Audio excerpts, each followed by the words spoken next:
Ngiyasibona nonke i-screen. Yabo, siyabona. Khona ongasiboni?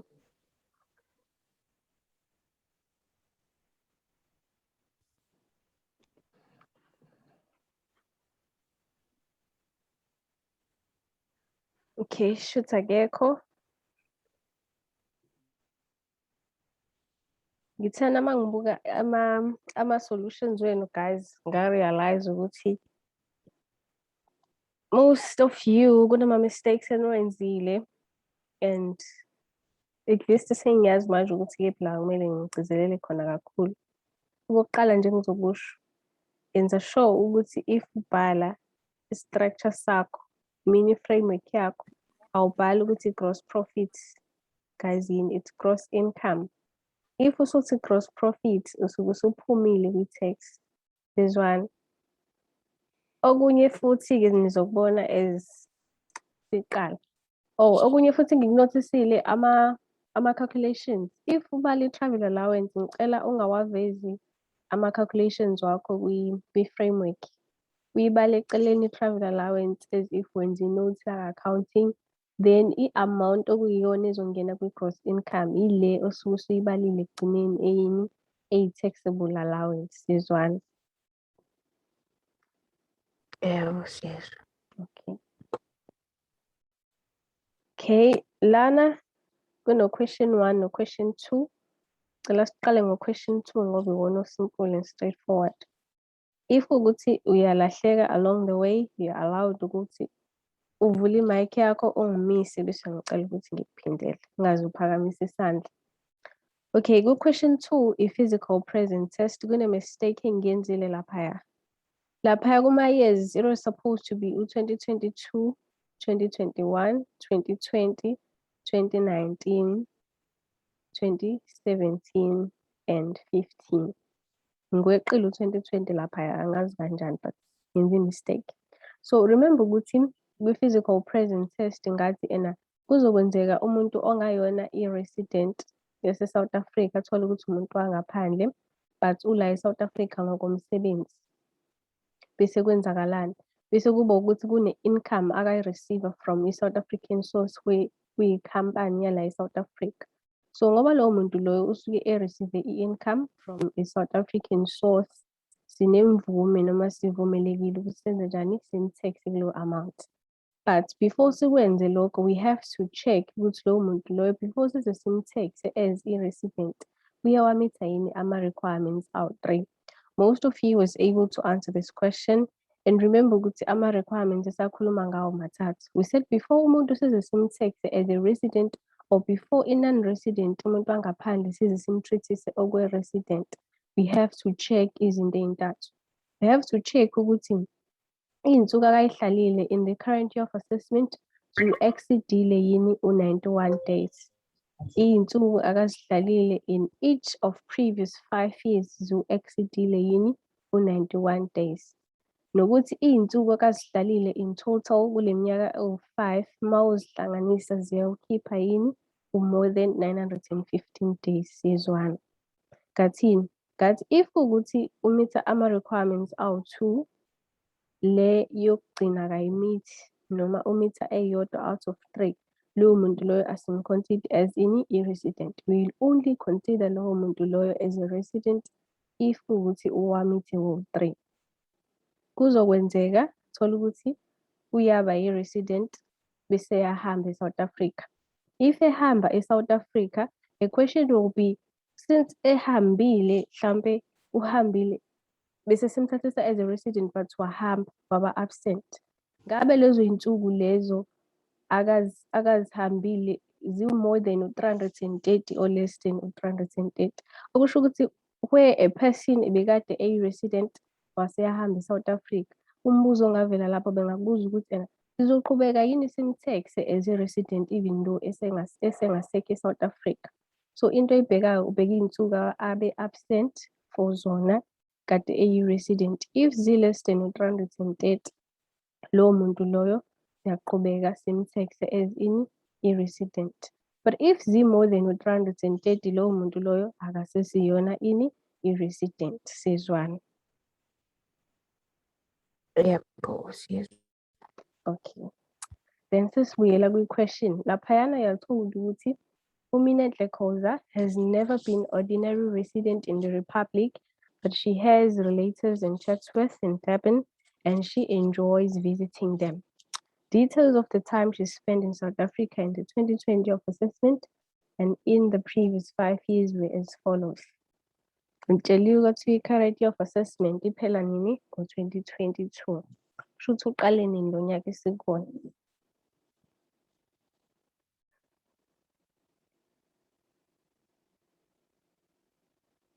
1 March 2021 up to 28 Feb 2022. Yes, that's our year of assessment. So ngonyaka ka-2022 ube present iy'nsuku eziwu-90, waba absent iy'nsuku eziwu-276. Ngonyaka ka-2022 noma in the current year of assessment, siyamconsider as a resident noma cha? Valentine.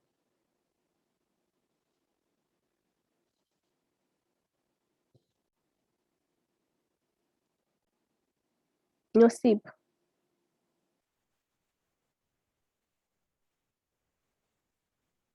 Sacela impendulo, guys.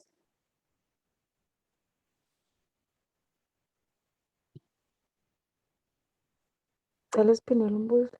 Ngithi mina ngonyaka ka-2022 the current year of assessment angithi sivumelane sathi uqale nini? Ngo-1 March 2021 yaphela ngo-2022. Sibheke i-requirement yokuqala ukuthi how many days akazihlalile in the current year of assessment. I'm telling you ukuthi kulo nyaka esikuwona ube present for 90 days, waba absent for 276 days. And the question is, siyamconsider as a resident noma cha? No, Why? because kufanele ahlale izinsuku ezi-91 or more kwi-present currently of assessment. Okusho ukuthi lo muntu lona akayimithanga i-requirement yokuqala ngithi. Then the second requirement ithini? Ithi ena kumele kube ukuthi uhlala more than 91 days in each of previous 5 years. Remember ukuthi lapha sino 2020, o-19, o-18, mean 2021, 2020, 2018, 17 and 16. Am I right? But ngicela ningilungisele i-mistake lapha. Uma sibheka iminyaka ewu-5 akayihlalile, uhlale how many days? 120, 92, 122, 183, 210. Remember ukuthi i-requirement yesibili ithi ena Uminenhle should stay a period of more than 91 days in each of previous 5 years. Ukusho ukuthi ngonyaka odlule, which is u-2021, ube present 120 angithi. Then the following year 92, 122, 183, 210. Ukusho ukuthi lo muntu lo uyimithile i-requirement yesibili. Then the third requirement ithi ena akube ukuthi masihlanganisa le iy'nsuku azihlalile in the previous 5 years zikhiphele i-total kabani more than u-915. Cela ningibalela ke kuphuma iy'nsuku ey'ngaki? 817. 817. Yes. Okusho ukuthi akayimithanga i-requirement yesithathu.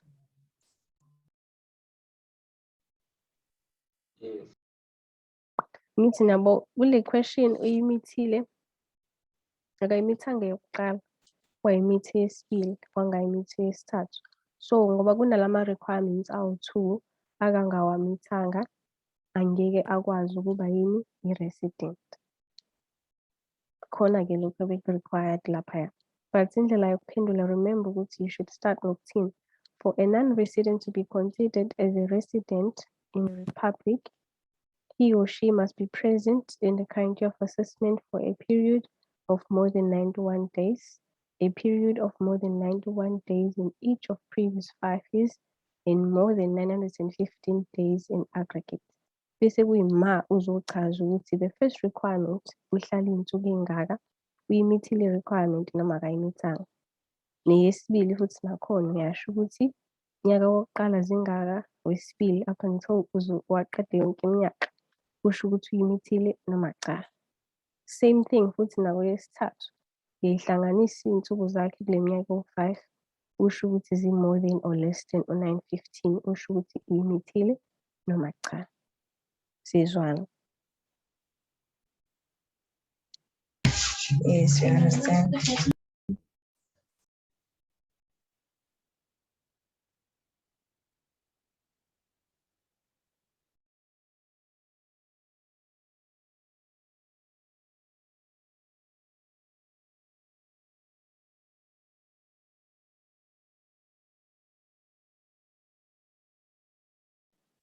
Okay. So sesibuyela back to question 1. Akekho nombuzo with regards to question 2.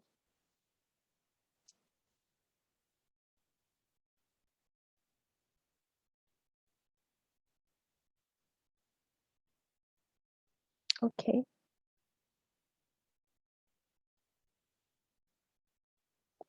Laphaya question 1 bakhuluma ngoNomthandazo ona 40 oyi-resident. Nomthandazo is 40 years and uyi-resident in the Republic. She is married in community of property with Andile ona 50, who is also a resident in the Republic. They are told ukuthi they have one son, and in the year of assessment ending 2020, they earned the following incomes. The reason why they're telling you ukuthi una 40, there is into ozoyenza ezodinga ukuthi ubheke ukuthi le taxpayer oyenzelayo ina how many years. Laphaya kuma-local interest exemptions. Then if bekutshela ukuthi taxpayer is married in community of property, remember ukuthi if ukuthi taxpayer eshade in community of property, i-interest akazoyithola, ama-rentals akazowathola, ama-dividends akazowathola, nazotholwa umyeni wakhe. Ubheka izinto ey'ntathu kahle kahle, dividends, rentals and interest. Yonke i-interest akayitholayo sizofaka only u-50% kephi kwi-gross income yakhe. Okusho ukuthi if ethola i-interest ka-50,000, we will only include u-25,000, omunye u-25,000 sizowufaka kephi i-gross income yamkhwenyana. Sizwana? U-married on community of property ukutshela ngama-passive income awu-3. It's rentals, dividends and interest. Ukuthi we will only record u-50% under kephi i-gross income. Lo munye u-50% uya kubani? Uya kumkhwenyana. Most people benza i-mistake again. Bafaka i-interest njengoba injalo kaNomtha, bafaka i-interest njengoba injalo ku-Andile, which is something bengamele benze. So uyathola ukuthi laba bantu bobabili bangama-residents. Obviously uzosebenzisa i-taxable income framework eqondene nani?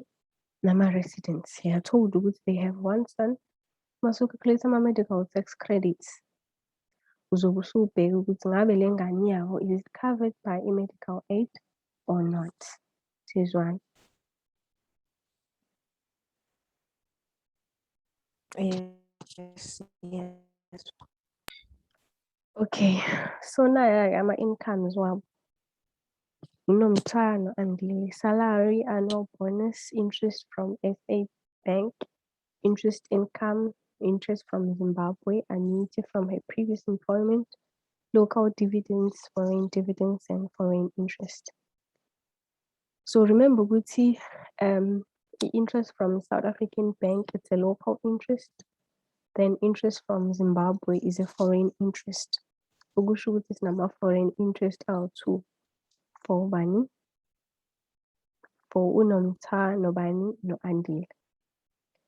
Then annuity from a previous employment. Remember with some annuities, there are special inclusions angena gross income. Awadingi ukuthi uqale uwabhekele ini ama-requirements. Nane interest income from a tax-free investment. Remember ukuthi makuthiwa interest is from a tax-free investment. Issue with yona, it is not subjected to any tax. Siyayifaka kwi-gross income bese siya-exempta yona nje yonke injongo kunjalo. But in this case, because laba bashade in terms of property, loya 1,500 kumele siwudivide ngo-2. UNomtha uzothola u-half, no-Andile athole u-half. Bese labo half babo siyahamba sibafaka kwi-gross income, siphinde sa-exempt futhi ngobani? They are not taxable. Kuthiwe from a tax-free investment. Bekuthiwe not from a tax-free investment, bekuzobe kusho ukuthi izongena kwi-gross income bese kuba ukuthi siya-exempta ngenxa yokuthi it qualifies for i-exemption ethile. This one. Yep. Okay, let's go to additional information. Khona sizobala-ke manje. Okay, so lapha number 1. Laphayana udeliver kuthiwa uNomtha walahlekelwa umawakhe ngoMeyi. Umawakhe waye-businesswoman and washiya i-property e-worth u-5 million. So yena wenza njani? Ngoba yena akekho interested with ukudila ne-property nokulinda ukuthi a-invest in. She decided ukudayisa ngo-6 million nini kuJanuary 2022. So on the last day of year of assessment, which was 28 February 2022, who received only 30% of 6 million, which is 1.8 million. So you have to determine ukuthi imalini okumele iye ku-gross income, imalini okungamele iye ku-gross income. Remember this is inheritance. Kwi-inheritance sathi if umuntu kuwukuthi ushiyelwe ifa,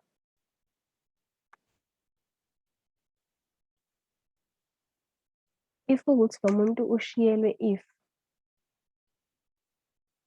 and leli ifa lakhe akalenzile litho liyisiqhuqu linjalo, asewufaki kwi-gross income ngobani? I-capital in nature. But if kuwukuthi le inheritance akashiyelwe yona, we end up enza i-profit ngayo, we'll only include i-profit kwi-gross income bese kuba yiyona eba taxable. Sizwana. So lo muntu lo une-property ka-5 million kodwa yena uyidayise ngo-6 million, imalini i-profit akayenzile? It's 1 million. It's 1 million. Okusho ukuthi ngokuthi siyikhe phezulu sithini lo muntu lo wenza i-profit ka-1 million or 5 million, it is capital in nature. Kuthiwe on the last day of year of assessment, emva kokuthi adayise, she only received 30% ka-6 million. Malini 30% ka-6 million?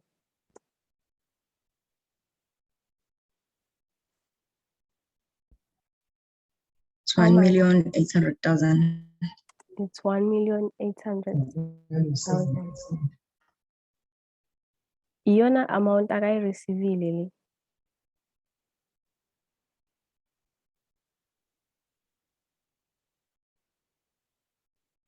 Angithi ama-amounts angena kwi-gross income. Ama-amounts angena kwi-gross income ama-amounts qualify for ama-requirements. So we are saying low 1.8 million or 30% yini i-income uyi-receive. But then the last requirement is le mali le sithi uyi-receive, is it capital or not capital? Okusho ukuthi kuleya 1.8 million kunela amount e-capital in nature, kukhona nale amount eyi-profit. Okusho ukuthi thina sizothatha only the portion noma i-receipt akayitholile that is not capital in nature.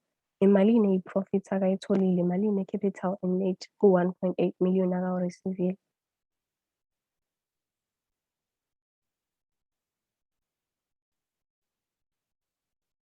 How much?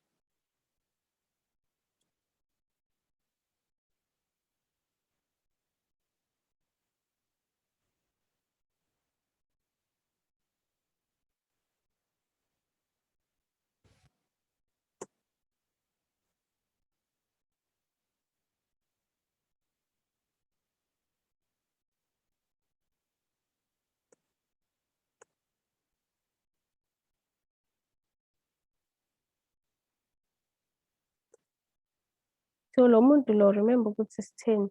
Sithe i-profit akayenzile from the sale of this property, it's it's 1 million. So if yena ezodayisa i-property, I receive 1.8 million. U-800,000 also capital in net. U-1 million okuyi-profit akayenzile already useyirisivile sizwana. Kusho ukuthi thina will only include u-1 million kwi-gross income because iwona kahle kahle oyi-profit, hhayi 800,000 because 800,000 it forms part of u-5 million loyaya. Sizwana. Okay, cela ukubuza mina. Asiwabuka ama-intentions ukuthi ehena why edayise inakuzana i-property la. Okay, vele if usufuna uku-identify whether something is capital or not, you look at ama-intentions. But kule example le abashonga ngithi kuzokwenzeka bekhiphe i-question bengakutshela ukuthi i-intention yakhe kwakuyini nani. Thola ukuthi you only have to focus kwi-profit akayi-enile. But bashilo ukuthi yena because she doesn't know any about property, how she want to earn extra profit from ukudayisa le property. Okay, they just told you ukuthi akazi lutho ngalezi zinto lezi zoku-invest nani. Remember ukuthi intention sokuwukuthi mina kahle kahle yini inhloso yami angithi i-intention angithi. So in this question Yeah. kahle kahle yena ayi ngoba nakho behlose ukuthi it's not like khona into abeyihlosile vele like akana choice. Yabo, angeke uze kumsiza ukuhlala nendlu engazi ukuthi yini akumele ayenze yabo, kahle kahle akanalwazi when it comes to property and everything, yingakho ayidayisile. That's not an intention. Angazi noma uyaphenduleka yini. Yebo khona ama-intention, you have to look for them, but in this case noma kule question le ayikho kahle kahle into ekhuluma nge-intention ukuthi kahle kahle yena inhloso yakhe bekuyini.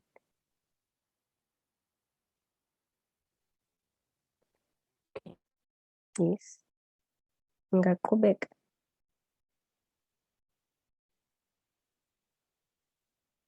Noma omunye oyenze ngenye indlela.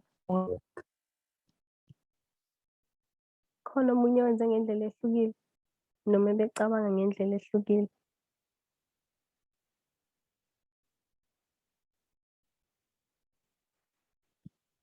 Okay.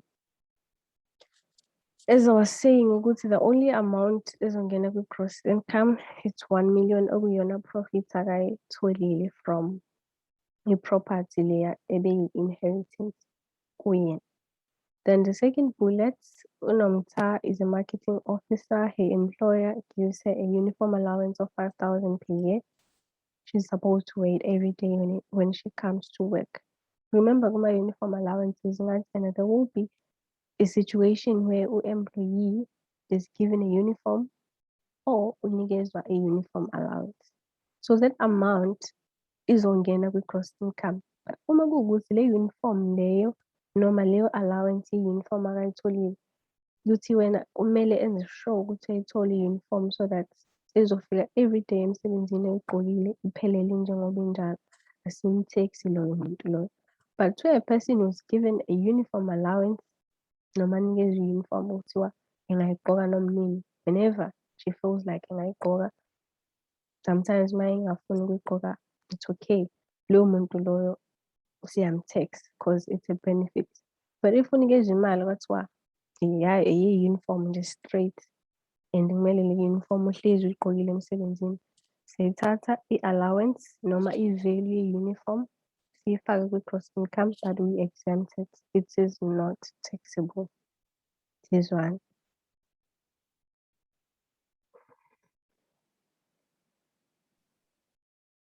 I assume ukuthi niyezwa-ke manithule.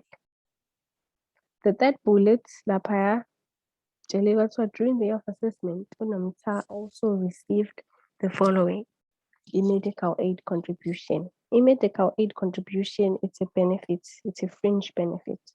If the employer contributed to medical aid i-employee, leyo nto leyo siyithatha as ini fringe benefits. Kusho ukuthi kwi-gross income yakho we're expecting to see u-15,000 fringe benefits, medical aid contribution. Then kwi-residential accommodation, remember ukuthi sathi okubalulekile kokuqala uku-check ukuthi i-property, is it owned or not owned by i-employer? Angibange ngisasho ukuthi owniwe noma ayi-ownwanga i-employer. So I'm gonna assume noma sizo-assume ukuthi it is owned by i-employer. But if ukuthi property is owned by i-employer, I mean accommodation, residential accommodation, uma kuwukuthi employee ithole accommodation from employer for ukuthi a-reside kuyona for purposes of business or private purposes, sizobheka ukuthi leyo accommodation leyo, is it owned by employer or it is not owned by a employer. So if it's owned by employee, we use this formula to calculate its taxable benefits, A minus B times C over 100 times D over 12. Where A remuneration proxies, B 83,100, then C is a quantity of 17, 18 or 19, then D is the period aga accommodating ngayo ini i-property.